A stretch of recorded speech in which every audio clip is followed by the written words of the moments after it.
ദീപക് ധർമ്മടം കൂടി ചേരുന്നുണ്ട്. അല്പസമയം മുമ്പ് ദീപക് ധർമ്മടം RPF SP-യുമായി സംസാരിച്ചിരുന്നു.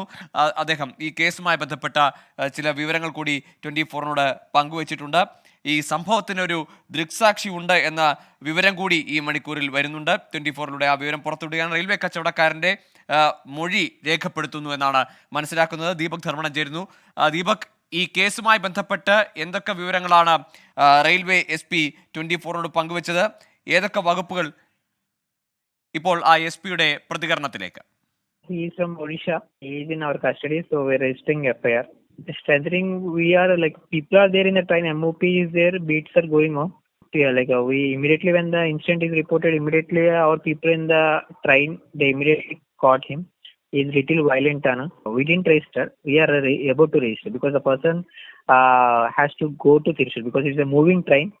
So we have to get that person, like vendor, that person is in the train. So we have to send him from Palakkad to Thrissur. So based on his statement, we're registering FIR. We'll register FIR. In half an hour, we'll register FIR. Deepak Dharmadam ചേരുന്നുണ്ട്. J Mahesh railway SP-യുമായി സംസാരിച്ച് ദീപക് ധർമ്മടം ചേരുന്നു. ദീപക്, എന്താണ് ഈ കേസിന്റെ തുടർ നടപടികൾ സംബന്ധിച്ച് railway police നൽകുന്ന വിവരം? ഒരു ദൃക്സാക്ഷി ഉണ്ട് എന്നത് നിർണായകമാണ്. അത്തരത്തിൽ അയാളുടെ മൊഴിയെടുക്കാനും സാധിച്ചിട്ടുണ്ട് എന്ന് മനസ്സിലാക്കുന്നു. ഈ കേസിലെ ഏറ്റവും നിർണായകമായ ഒരു വെളിപ്പെടുത്തലാണ് ഇപ്പോൾ 24 നടത്തുന്നത്. ഈ കേസിൽ കൊലപാതകത്തിന് ഒരു ഫസ്റ്റ് വിറ്റ്നസ്, അതായത് നേരിട്ടുള്ള ഡയറക്റ്റ് വിറ്റ്നസ് ഈ കേസിൽ ഉണ്ട് എന്നുള്ളതാണ്. റെയിൽവേ സുരക്ഷാ ചുമതലയുള്ള SP ജെ മഹേഷ് IPS ആണ് അല്പം മുൻപ് നമ്മളുമായി സംസാരിച്ചത്. അദ്ദേഹം വളരെ കൃത്യമായി പറയുന്നു, റെയിൽവേയിലെ കച്ചവടക്കാരൻ, ഒരു വെൻഡർ ഈ കൊലപാതകം നേരിട്ട് കണ്ടു എന്നുള്ളതാണ്. അതുകൊണ്ട് തന്നെ അയാളുടെ മൊഴി രേഖപ്പെടുത്തി പ്രാഥമികമായി. പക്ഷേ എന്നാൽ സംഭവം നടന്നത് തൃശൂർ ലിമിറ്റിലാണ്. റെയിൽവേ പോലീസിന്റെ തൃശൂർ ലിമിറ്റിൽ സ്റ്റേഷനിൽ ട്രെയിൻ ഓടിക്കൊണ്ടിരിക്കുമ്പോൾ നടക്കുന്ന കേസുകൾ എല്ലാം തന്നെ രജിസ്റ്റർ ചെയ്യേണ്ടത് റെയിൽവേ പോലീസാണ്. അതായത് റെയിൽവേ പോലീസിന്റെ സുരക്ഷാ ചുമതലയുള്ള, മുഴുവൻ കേരളത്തിലെയും റെയിൽവേ പോലീസിന്റെ ചുമതലയുള്ള SP ആണ് ജെ മഹേഷ് IPS. അദ്ദേഹം സംസാരിച്ചത് പ്രകാരം ഈ കൊലപാതകത്തിന് നേരിട്ട് ഒരു ദൃക്സാക്ഷിയുണ്ട്. അതൊരു റെയിൽവേ വെൻഡറാണ്. അയാൾ തൃശ്ശൂരിൽ നിന്നും പാലക്കാടേക്ക് എത്തിക്കഴിഞ്ഞു. അതുകൊണ്ട് പാലക്കാട് നിന്നും ഈ പ്രധാന സാക്ഷിയെ ഇപ്പോൾ തൃശ്ശൂരിലേക്ക് കൊണ്ടുപോവുകയാണ്. കാരണം ക്രൈം സ്പോട്ട് തൃശ്ശൂർ ആയതുകൊണ്ട് അവിടെ കേസ് രജിസ്റ്റർ ചെയ്യുക എന്നുള്ള പ്രാഥമിക കാര്യത്തിന് വേണ്ടിയാണ്.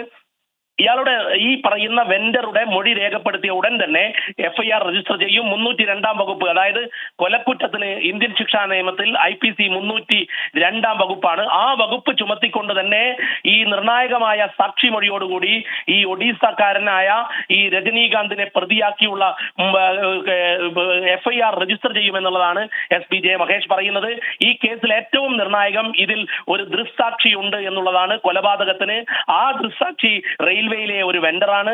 ആ ദൃക്സാക്ഷിയിൽ നിന്നും പ്രാഥമിക മൊഴി പാലക്കാട് വെച്ച് തന്നെ രേഖപ്പെടുത്തി.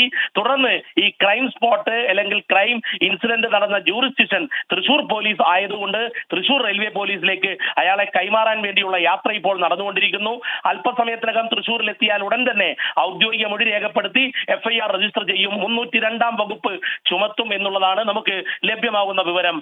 ഗോകുൽ, റെയിൽവേ SP-യുമായി സംസാരിച്ചതെന്നുള്ള വിവരങ്ങളാണ് ഇപ്പോൾ ദീപക് ധർമ്മടം പങ്കുവച്ചത്. ഏതായാലും കൊലപാതക കുറ്റം ചുമത്തും.